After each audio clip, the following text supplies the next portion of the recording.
Sí, con la diferencia de que allí entrarán en vigor en tan solo una semana y de que no han tenido que pasar por el Bundestag, ese trámite parlamentario que hemos visto hoy aquí en España. Por lo demás, afectan prácticamente al mismo tipo de edificios, administraciones, comercios, hostelería, al margen de viviendas privadas. Y vamos a ver que son medidas muy similares. Esa limitación de temperatura, en su caso, a un máximo de 19 grados la calefacción. No pone límites al aire acondicionado, como tenemos aquí, esos 27 grados de mínima, porque comprenderán que allí el clima es mucho más frío. Así que para mantener esa temperatura de esa calefacción en esas tiendas, en esos comercios, también decretan ese cierre obligatorio de puertas automático que deberán cumplir todos esos comercios, como en España. Y el horario será el mismo, de 10 de la noche a 6 de la mañana, para escaparates, para publicidad, carteles publicitarios o para monumentos deberán permanecer apagados. Como en todo hay excepciones, también en Alemania. Es cierto que aquí tenemos muchos más tipo de profesión, establecimientos o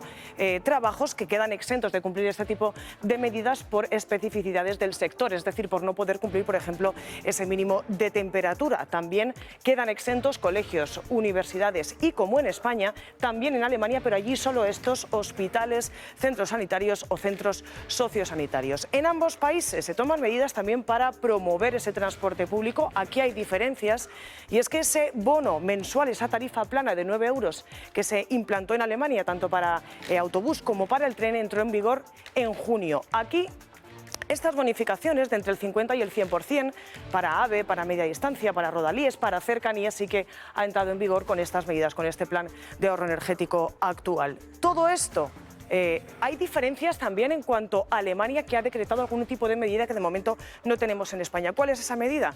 Pues, por ejemplo, en las oficinas, en los trabajos, queda prohibido el agua caliente en los lavabos y también se apagan los calentadores en las piscinas privadas. Imagínense con las temperaturas que tienen allí. ¿Todo esto hasta cuándo? Pues aquí también hay diferencias, porque en España todas estas medidas quedarán vigentes hasta noviembre de 2023. Son más meses. En Alemania solo por 6 meses hasta febrero de 2023. Claro, esto influye también en el cálculo de ahorro que hace cada gobierno en cuanto a este tipo de medidas. Por ejemplo, en España supondrán un 5% es el cálculo del gobierno, mientras que en Alemania supondrán 3 puntos menos.